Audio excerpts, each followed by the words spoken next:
శ్రీ మహాగణాధిపతయే నమః. శ్రీ గురుభ్యో నమః. జగదంబిక తామ్రుడితో యుద్ధం చేస్తూ ఇలా అంది, రారా తామ్ర, త్వరగా రా, యమలోకానికి పోదు గాని అని. తామ్రుడు క్రోధతామ్రుడయ్యాడు. కళ్ళే కాదు, క్రోధంతో శరీరం అంతా ఎర్రబడిపోయింది. ధనుష్టంకారం చేశాడు. తన ధనుర్విద్యా కౌశలం అంతా చూపించాడు అమ్మ మీద. వందలు వేలుగా బాణాలు కురిపించాడు. కానీ ఒక్కటంటే ఒక్కటి అమ్మవారి దరిదాపులకైనా చేరలేకపోయింది. అన్నింటినీ మధ్యలోనే అవలీలగా తుంచేసింది అమ్మ. ఇంతలో చిక్షరుడు మూర్ఛ తేలాడు, ధనస్సు అందుకున్నాడు. ఇప్పుడు ఇద్దరు మహావీరులు ఒకేసారి బాణాలు కురిపించారు అమ్మ మీద. జగదంబకు ఉత్సాహం మారాకు తొడిగింది. ఇద్దరు బాణాలకు సమాధానం చెప్పడంతో పాటు రాక్షస సైన్యాన్ని క్షణంలో తుడిచిపెట్టేసింది. తామ్ర చిచ్చుల శరీరాల నిండా బాణాలే, రక్తం ఓడుతున్నారు. పుష్పించిన కింసుకా వృక్షంలా భాసించారు. దేవతలు మహర్షులు ఆశ్చర్యంగా చూసి ఆనందిస్తున్నారు. తామ్రుడు ఓపిక అంతా కూడదీసుకుని మళ్ళీ తన మహాగదతో అమ్మవారి సింహాన్ని శిరస్సు మీద కొట్టాడు. విజయ గర్వతంతో వికటాటహం చేసి గొంతులు వేశాడు. సింహానికి కళ్ళు ఎర్రబడ్డాయి. బాధతో మూలిగింది. అమ్మవారికి పట్టరాని కోపం వచ్చేసింది. తలతల్లాడుతున్న దీర్ఘాసుని దూసి రెప్పపాటు కాలంలో తామ్రుడి శిరస్సును నేలకూల్చింది. వాడి మొండెం క్షణకాలంలో అలాగే గంతులు వేస్తూ బొంగరంలా గిరగిరా తిరిగి ఒక్కసారిగా ఎగిరిపడింది. దభీమన్న శబ్దం దిగ్ధాంతాలకు వ్యాపించింది. కొండలు కోనలు మారుమోగాయి. చిక్షరుడు ఒళ్ళు తెలియని ఆవేశంతో కేకలు వేస్తూ కత్తి దూసి అమ్మవారి వైపు పరుగున వస్తున్నాడు. మహాదేవి ఒకేసారి 5 బాణాలను సంధించి విడిచిపెట్టింది. ఒక బాణం వెళ్ళి వాడి ఖడ్గాన్ని ఎగరేసుకుపోయింది. దాని వెనకనే మరో శరం వెళ్ళి చేతిని తన్నుకుపోయింది. తక్కిన 3 బాణాలు వాడికి శిరస్సును తుంచుకుపోయాయి. శిరస్సు లేని మొండెం మరొక్క క్షణం పాటు పరుగు సాగించి ముందుకి ఒరిగింది. ఇదంతా చూస్తున్న అమరులు జయజయధ్వానాలు చేస్తూ, మహర్షులు మంగళాశిస్సులిస్తూ, గంధర్వులు జయగీతలు పాడుతూ ఒక్కసారిగా దశ దిశలు వ్యాపించాయి. హతశేషులైన రాక్షస వీరులు హాహాకారాలు చేస్తూ పరుగులు తీశారు. మహిషాసురుడిది విని మండిపడ్డాడు.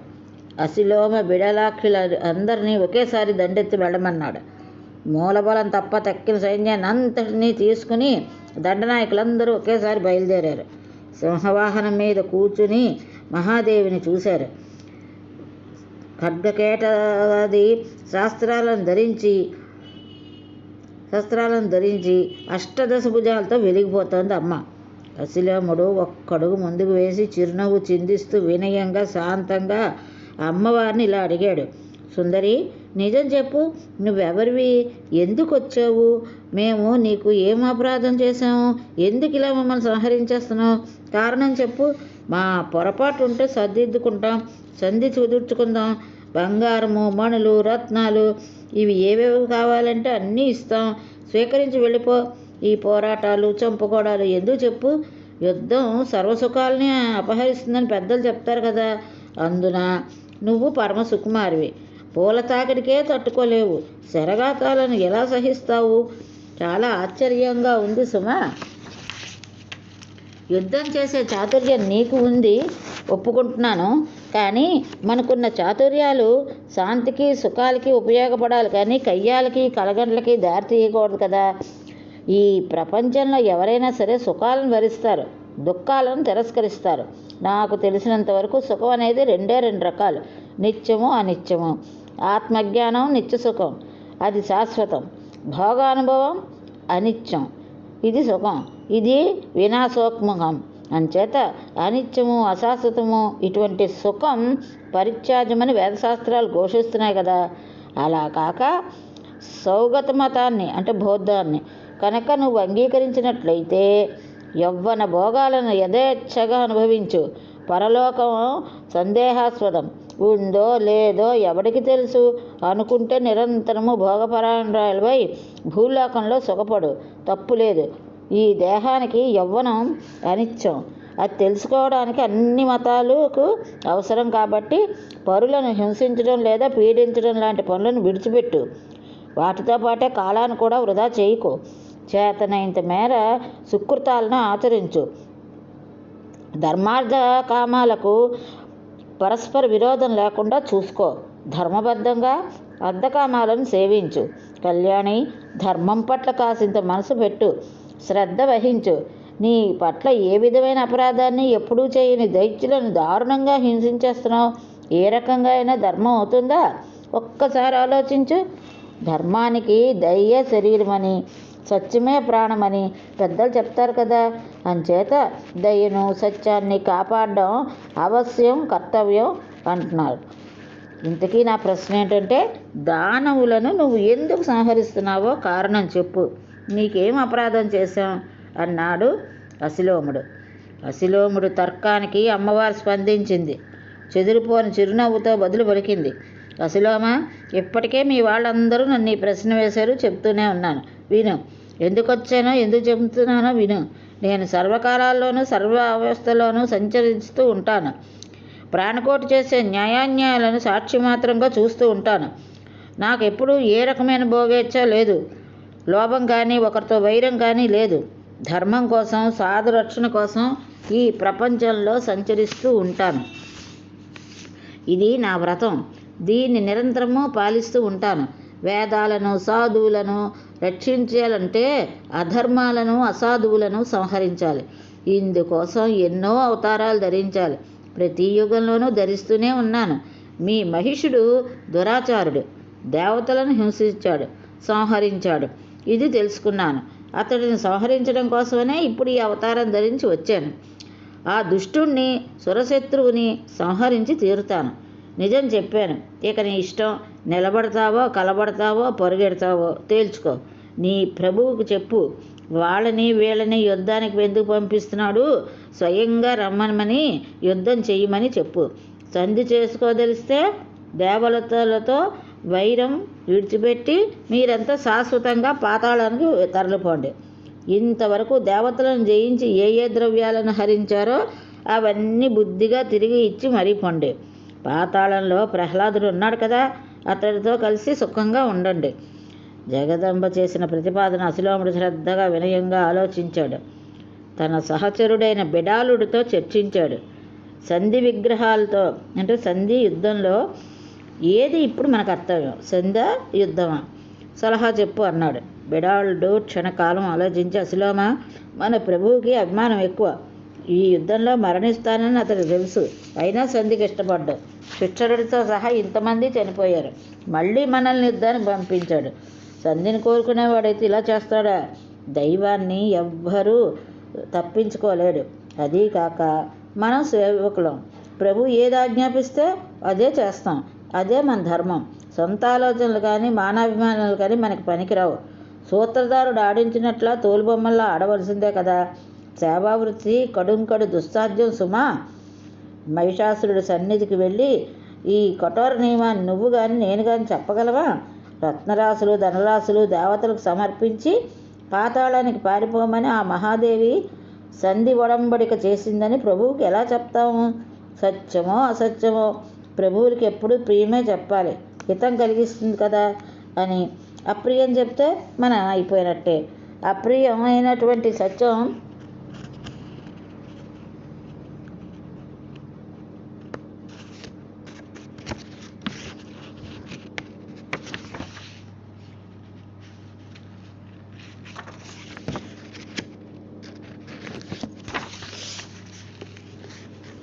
చెప్పవలసి వచ్చినప్పుడు మౌనంగా ఉండిపోవడం బుద్ధిమంతుల లక్షణం. రుచించిన మాటలతో ప్రభువులను ప్రబోధించడం ఎంతటి వీరులకైనా శ్రేయస్కరం కాదని నీతిశాస్త్రం చెప్తోంది. హితం పలకడానికి కానీ, మీ నిర్ణయం ఏమిటని అడగడానికి కానీ మనంతటా మనం ప్రభు సన్నిధికి వెళ్ళకూడదట. వాళ్ళు పిలిస్తే వెళ్ళాలి, అడిగితే చెప్పాలి, చెప్తే వినాలి. లేకపోతే ప్రభువుకి కోపం వస్తుంది. ప్రాణాలను తృణప్రాయంగా భావించి మరణానికైనా సిద్ధపడి స్వామి కార్యాన్ని నెరవేర్చడం ఒక్కటే సేవకుల యొక్క కర్తవ్యం. రాజనీతి కూడా ఇదే చెప్తోంది అన్నాడు బిడాల్డు. ఇద్దరు ధనుర్బాణాలు ధరించి యుద్ధానికి సన్నిద్ధమయ్యారు. ముందుగా బిడాలుడు 7 బాణాలను సంధించి మహాదేవి మీద విడిచిపెట్టాడు. అసిలోముడు దూరంగా తొలగి ప్రేక్షక పాత్ర వహించాడు. జగదంబిక బాణాలను తుత్తునీయులు చేసి వజ్రకఠోరాలైన మరో 3 బాణాలతో బిడాలుని గాయపరిచింది. ఆ బాధ తట్టుకోలేక బిడాలుడు కళ్ళు తిరిగి మూర్ఛపోయాడు. ఇంకా మూర్ఛ నుంచి తేరుకోలేదు. దైవయోగం వల్ల తేలికగా మరణించాడు. ఇక అక్కడ ఉన్నటువంటి అసిలోముడు ధనుష్టంకారం చేస్తూ రథం మీదకి దూసుకొచ్చాడు. స్థిరంగా నిలబడి కుడిచేయి పైకెత్తి, దేవి, దానవులంతా నీ చేతిలో మరణిస్తున్నారని నాకు తెలుసు. అయినా నేను యుద్ధమే చేయాలి. పరాధీనుణ్ణి. మహిషాసురుడు వట్టి మందబుద్ధి. హితాహితాలు ప్రియాప్రియాలు తెలుసుకోలేడు. అతడు ఎదుట అప్రమేయమైనటువంటి హితాన్ని నేనైతే చెప్పలేను. చెప్పినా వినిపించుకుంటాడన్న నమ్మకం కూడా నాకు లేదు. శుభమో అశుభమో వీరోచితంగా మరణించడమే నా ధర్మం. దైవం అన్ని వేళలా అన్నింటికన్నా గొప్పది. పౌరుషము నిరర్ధకం. కాబట్టి ఎంతటి మహావీరులైన దానవులు నీ చేతిలోనే మరణిస్తారు అంటూనే శరవృష్టి కురిపించాడు. జగదీశ్వరి ముఖం కోపంతో ఎర్రబడిపోయింది. ఎర్ర కలువలో భాషించింది ఆమె ముఖం. ధీటుగా తీవ్రాసగాలు కురిపించింది. అసిలోముడి శరీరం క్షణంలో రక్తాసక్తమైంది. పుష్పించిన కింసుకా వృక్షం అయ్యింది. లోహమయమైనటువంటి 1000 మణుగుల బరువున్న మహాగదను చేతపట్టి అసిలోముడు అమ్మవారి వైపు దూసుకెళ్ళాడు. సింహశిరస్సును బలంగా కొట్టాడు. అది చలించలేదు. భీకరంగా గర్జించి పంజా విసిరింది. రాక్షసుడి వక్షస్థలం అంతా చీరుకుపోయింది. చేతి నుంచి గద జారిపోయింది. తూలిపడ్డవాడు గద ఆసరాగా నిలబడి బంతిలా లంఘించి మళ్ళీ సింహం శిరస్సుపై నిలబడ్డాడు. గదతో అమ్మవారిని కొట్టబోయాడు. అంతలోకి ఒక మెరుపులా ఖడ్గదారం మెరిసింది. అసిలోముడి తల బంతిలా ఎగిరిపోయింది. సింహం తల విసిరింది. రాక్షసుడు ఖడ్గదారం మెరిసింది. అసిలోముడి తల బంతిలా ఎగిరిపోయింది. సింహం తల విసిరింది. రాక్షసుడు కళేబరం అల్లంత దూరాన పడింది. కాసేపటికి దభేలమన్న శబ్దం వినబడ్డాది. అంతా రెప్పపాటు కాలంలోనే జరిగిపోయింది. దేవతలు జయజయధ్వానాలు చేశారు. జగదంబికను స్తుతించారు. కిన్నెరలు ఆనంద నృత్యం చేశారు. దేవదుందుభులు మారుమ్రోగాయి. చచ్చిన రాక్షసులిద్దరూ మిగిలిన వారిని సింహం చీల్చి చెండాడి ఆకలి తీర్చుకుంది. రణరంగం నిశ్చేష్టమైంది. ఎలాగో తప్పించుకు పారిపోయిన ఒకరిద్దరు విలపిస్తూ మహిషుడికి ఈ విషయం అంతా వివరించారు. అసిలోమ బిడాడులు నిహతులయ్యారు. మిగిలిన వారిని సింహం భక్షించేసింది. మహాప్రభు, మమ్మల్ని నువ్వే కాపాడాలి అంటూ బావురమన్నారు. మహిషాసురుడి మనస్సు కలత చెందింది. చింతాకులితుడయ్యాడు. దుఃఖం పెళ్ళిపుకు వచ్చింది. అయినా నిగ్రహించుకున్నాడు. దారకుణ్ణి పిలిచాడు. సాంగ్రమిక రథం సన్నిద్ధం చేసి తెమ్మన్నాడు. 1000 గాడిదలు పూంచిన రథం అది. పతాకాధ్వజ విభూషితం, వివిధ ఆయుధ పరిపూర్ణం, తలతలదాడుతున్న దృఢమైన చక్రాలు. సూతుడు రథం తెచ్చి గుమ్మం ముందు నిలబెట్టాడు. సిద్ధమని విన్నవించాడు. మహిషుడు బయలుదేరిపోతూ క్షణకాలం ఆలోచించాడు. ఈ కొమ్ములు, ఈ ముఖంతో ఇలా వెళ్తే ఆ బాలామణి చూడగానే విమనస్కవుతుంది. స్త్రీలను ముందుగా ఆకర్షించేది రూపమే కదా, అటుపైన చాతుర్యం. అంచేత సుందర మానవాకారంలో వెళ్తాను. చూడగానే ప్రేమిస్తుంది. నాకు ఆ రూపమే సుఖంగా ఉంటుంది. ఇంక ఏ రూపమైనా ఏదో ఇరుకు ఇబ్బందిగానే ఉంటుంది అని ఆలోచించి సర్వాలంకార శోభితుడై, సర్వాయుధధారి అయి, దివ్యాంబరాలను ధరించి మరో మన్మధుడు అనిపించేలా రూపం మార్చుకుని బయలుదేరాడు మహిషుడు. కేయూర రత్నహారాలను సవరించుకుంటూ రథం అధిరోహించి కూర్చున్నాడు. రాక్షస సైన్యం మొత్తం మూలబలంతో సహా అతడి వెంట కదిలి వెళ్ళింది. మహాదేవి అల్లంత దూరంలో అతన్ని చూసింది. మానవ రూపంలో వచ్చిన దానవానాథుడు గుర్తించింది. దిక్కులు పిక్కుటేలాగా శంఖం పూరించింది. ఆ ధ్వనికి దేవదానవ మానవాదులు అందరూ విస్మయం చెందారు. కానీ మహిషాసురుడు మాత్రం బెదరలేదు. నిబ్బరంగా రథం నడుపుకుంటూ దేవి సమీపానికి వచ్చాడు. నవ్వులు ఒలకబోస్తూ సంభాషణకు దిగాడు. దేవి, ఈ సంసార చక్రంలో ఆడది కానీ మగాడు కానీ ఎప్పుడూ సుఖం కోరుకుంటాడు. సుఖమనేది కలయికలోనే జరుగుతుంది. ఒంటరిగా ఉంటే ఎవరికీ ఏ సుఖం లేదు. కలయికలు బహువిధాలు. వాటి గురించి నాకు తెలిసింది నీకు చెప్తాను, ఆలకించు. స్వభావ సిద్ధమైనటువంటి సంయోగాలు, ప్రీతిహేతుకమైనటువంటి సంయోగాలు అని స్థూలంగా కలయికలు ఆ 2 విధాలు. వీటిలో ముందుగా ప్రీతిహేతుకాలకు చెప్తున్నాను, గ్రహించు. తల్లిదండ్రులకు బిడ్డలతో కలయిక ఉత్తమోత్తమం, అత్యంత ప్రీతిదాయకం, ఆనందదాయకం. తోబుట్టువులు కలుసుకోవడంలో ఉండే ఆనందం దాని తర్వాతది కనుక మధ్యమం. ఉత్తమ సుఖాన్ని ఇస్తుంది కనుక ఉత్తమమైందని, తక్కువ ఆనందాన్ని ఇస్తుంది కనుక మధ్యమం అని విభాగం. విభిన్న మనస్తత్వాలు కలిగి, విభిన్న వ్యావృత్తులు కలిగి, ఏదో ఎక్కడో ప్రసంగవశాత్తు కలిసి విడిపోయేవారు పొందే ఆనందం కనిష్టం. అంటే ఇక్కడ ఒక్కొక్కళ్ళు కలిస్తే జరిగేటువంటి మార్పుల గురించి మహేషుడు చెప్తున్నాడు. తల్లిదండ్రులతోటి కలిసే, తల్లిదండ్రులు కుటుంబం గురించి కలిసే కలయిక ఉత్తమం అని, అలాగే వివిధ మనస్తత్వాలతో కలిసి ఉండేవాళ్ళని మధ్యమం అని, అలా కాకుండా ఎక్కడో ఒకసారి కలిసి విడిపోయే వాళ్ళని కనిష్టమని, ఈ రకమైనటువంటి కలయికలు అంటే సంయోగం గురించి చెప్తున్నాడు మన మహిషుడు. ఇక స్వాభావిక సుఖాల్లో అత్యుత్తమైంది నవవయస్కులైన సుందరీ సుందరుల సమాగమే. ఇది అత్యుత్తమ సుఖం ఇస్తుంది కనుక దీన్ని అత్యుత్తమ సంయోగం అంటున్నారు. చాతుర్య రూపం, వేషం, వయస్సు, కులశీలాలు, గుణాలు ఇత్యాది వల్ల స్త్రీ పురుషులకు పరస్పరం ఆనంద సముత్కర్ష కలుగుతుంది. అంచేత ఓ చారులోచన, మహావీరుడినైన నన్ను వరించావనుకో, అత్యుత్తమ సుఖాలను పొందుతావు, ఆనందిస్తావు. నేను నానా విధ రూపాలు స్వేచ్ఛగా ధరించగలను. ఇంద్రాది దేవతలను రణరంగంలో మట్టి కనిపించాను. నాకున్న ధన సంపద కానీ రత్నరాశులు కానీ మరి ఇంకెక్కడా చూడవు. వాటన్నింటినీ హాయిగా అనుభవించు. నీ ఇష్టం వచ్చిన వారికి దానం చెయ్యి. సుందరి, నువ్వు నా పట్ల మహిషివి, నేను నీ దాసుణ్ణి. ఈ క్షణం నుంచే నీ ఆజ్ఞలను శిరసావిస్తాను. అవును, నువ్వన్నట్టు దేవతలతో శత్రుత్వం పూర్తిగా వదులుకుంటాను. సంశయించకు. నా మాట నమ్ము. నీకు ఏ సుఖమో ఏది ఆనందకరమో అదే చేస్తాను. విశాలాక్షి, నీ కనుసన్నల్లోనే మెలుగుతాను. నువ్వు చెప్పినట్టు చేస్తాను. ఓ కలభాషిని, నీ సౌందర్యానికి సమ్మోహితుడినైపోయాను. నా మనస్సు నీకు లొంగిపోయింది. ఆతురుడినై నిన్ను శరణు వేడుతున్నాను. కామ బాణ పీడితుడై ప్రసన్నుడిగా నీ సన్నిధికి వచ్చాను. అంబోరు, నన్ను దయచూడు, నన్ను కాపాడు. శరణాగత రక్షణం ధర్మంలోకెల్లా ఉత్తమమైన ధర్మం కదా. ఓ కృసోదరి, ఓ అసితాపాంగి అంటే కాటుకు చూపులు కలవదానా, నీ వాణ్ణి, నీ సేవకుణ్ణి, నా ప్రాణాల మీద ఒట్టు, మాట తప్పను. ఆయుధాలన్నీ వదిలేసి నీ పాదాలకు మొక్కుతాను. ఓ తన్వంగి, దయచూడు. మన్మధుడి బాణాల తాకిడికి తట్టుకోలేకపోతున్నాను. సౌందర్య పరమావధి, నా జన్మలో ఇంతవరకు ధైర్యం అంటే ఏమిటో ఎరగను. బ్రహ్మాదులు కూడా నేను దేనికి వేడుకోలేదు. నా చరిత్ర ఏమిటో, రణరంగంలో నా కథ ఏమిటో వాళ్ళంతా ఎరుగుదురు. అలాంటిది నేను ఇప్పుడు నీకు దాసుడిని అయ్యాను.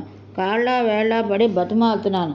భామిని, ఒక్కసారి నా ముఖం చూడు, అనుగ్రహించు అన్నాడు మహిషుడు అమ్మవారితో. ఇలా మహిషాసురుడు ఏదో మైకం కమ్మిన వాళ్ళ కామాతురుడై పలవరిస్తున్నాడు. మహాదేవి బిగ్గరంగా నవ్వింది, పరిహసిస్తూ బదులు పలికింది, అనునయంగా మాట్లాడింది. దైత్య, పరమపురుషుని తప్ప నేను ఎవ్వరిని వాంఛించను. అతడి ఇచ్చను నేను సకల జగత్తును సృష్టిస్తూ ఉంటాను. ఆ విశ్వాత్మకుడు నన్ను సంరక్షిస్తూ ఉంటాడు. అతడు పురుషుడు, నేను ప్రకృతిని. అతడి సాన్నిధ్యం వల్లే నాలో చైతన్యం శాశ్వతంగా నిలుస్తోంది. సత్సిద్ధంగా నేను జడాన్ని. అయస్కాంతం ఇనుములో కదిలి తెచ్చినట్టు ఎప్పుడూ నన్ను చైతన్యపరిచేది అతడి సాన్నిధ్యమే. శారీర సుఖాల పట్ల నాకు ఏనాడు కోరిక లేదు, ఉండదు కూడా. ఇవేమీ ఎరగని మహామూర్ఖుడివి నువ్వు. నన్ను ఒక మామూలు మహిళగా భావించి సంగమంగా చేయమని వాంఛిస్తున్నావు. వెర్రివాడ, అసలు మహిళ అంటేనే పురుషుడికి శృంఖల. ఇనప సంఖ్యలైనా విడిపించుకోవచ్చు కానీ మహిళాబద్ధుడికి మాత్రం మోక్షం లేదు. అయినా మూత్రాగారాన్ని సేవించడానికి ఎందుకు ఇంత వెంపర్లాడుతున్నావో నాకైతే అర్థం కావటం లేదు. ఎంత మందవతివి, శమం అలవరుచుకో అంటే ఇంద్రియ నిగ్రహాన్ని అలవర్చుకోమని. ఈ శమం వల్లనే ఈ శాంతి సుఖమును. నారీ సంఘం సుఖప్రదం కాదు, మహా దుఃఖదాయకం. గుర్తించుకో, మోహం వదిలించుకో. అసురా, దేవతలతో వైరం విడిచిపెట్టి పాతాళానికి పారిపో. నీకు జీవించాలని కోరిక ఉంటే ఇదొక్కటే మార్గం. లేదంటే ధనసెక్కుపెట్టు. నేను బలియసని నిలిచి యుద్ధం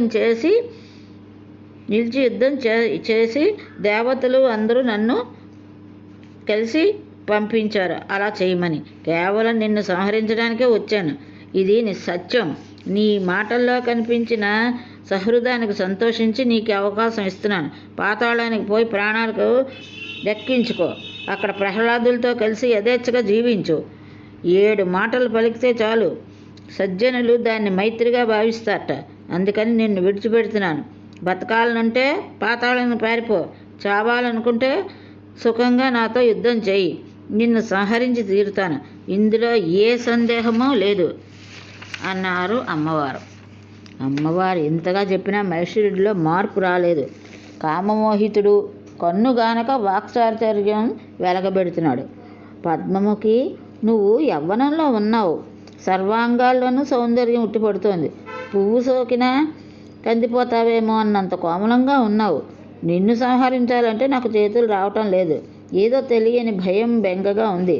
లోకపాలకులను జయించాను, ఇంద్రుణ్ణి జయించాను, హరిహరులను జయించాను. నాకు నీతో యుద్ధమా? పద్మాక్షి, ఎందుకు ఇలా నన్ను ఇబ్బంది పడతావు? వద్దు కానీ, నేను నచ్చితే వివాహం చేసుకో, లేదంటే వెళ్ళిపో. ఎక్కడి నుంచి వచ్చావో అక్కడికే వెళ్ళిపో, అంతే. నేను నిన్ను పరిమార్చను. ఎందుకంటే నీ మీద స్నేహం పెంచుకున్నాను కనుక. హితం చెప్పాను, శుభం పలికాను. వెళ్ళిపో, హాయిగా వెళ్ళిపో. నీలాంటి అందగత్తెను సంహరిస్తే కడకు నాకు మిగిలేదేమిటి? అదేవైనా కీర్తికరమా, శోభాకరమా? మహిషాసురుడంతటి మహావీరుడు ఒక మహిళామణిని సంహరించాడు అనే అపకీర్తి నాకు వద్దు. పైగా స్త్రీహత్య, బాలహత్య, బ్రహ్మహత్య మహాపాతకాలు, ప్రాయశ్చిత్తం లేని మహాపాపాలు నాకు వద్దు. చంద్రాస్య, నిన్ను ఈ క్షణంలో ఇంటికి తీసుకుపోగలను, కానీ అలా చేయడం నాకు ఇష్టం లేదు. బలత్కారంలో సుఖం లేదు. అందుకని ఇంతగా చెప్తున్నాను, వినయంగా పలుకుతున్నాను, ప్రాధేయపడుతున్నాను. అళినీలాలక, స్త్రీలు లేనిదే పురుషుడికి సుఖం లేదు, పురుషుడు లేనిదే స్త్రీకి సుఖం లేదు. ఇద్దరూ కలిసి సుఖానుభవం, విడిపోతే దుఃఖానుభవం. నువ్వు అందగత్తెవు, యవ్వనంలో ఉన్నావు, సర్వాలంకార శోభితమై ఉన్నావు. అన్నీ బాగానే ఉన్నాయి, కానీ ఒక్క చాతుర్యమే లేకపోయింది. అందుకే నన్ను వద్దంటున్నావు. భోగాలకు దూరంగా ఉండాలని, సుఖాలను అనుభవించకూడదని నీకు ఎవరు ఉపదేశించారో కానీ గొప్పగా మోసం చేశారు. వాడు నీ ప్రథమ శత్రువు. ఇప్పటికైనా తెలుసుకో. కళ్ళు తెరిచి అనవసరమైన పట్టుదలను విడిచిపెట్టి, సుందరి, ఇకనైనా సుఖపడు. నన్ను వివాహం చేసుకో. అది నీకు సుఖం, నాకు సుఖం. విష్ణుమూర్తితో లక్ష్మీదేవి, చతుర్ముఖుడితో సరస్వతీదేవి, రుద్రుడితో పార్వతీదేవి, ఇంద్రుడితో శచీదేవి ఎలా సుఖపడుతున్నారో చూడు. పతి లేనిదే ఏ పడతికి సుఖం లేదు. ఈ మాత్రం తెలుసుకోలేకపోతున్నావు అంటూ అమ్మవారిని ఎంతో ఇదిగా మాట్లాడాడు మహిషుడు. ఇది ఈరోజు భాగవతం. ఇంతటితో స్వస్తి.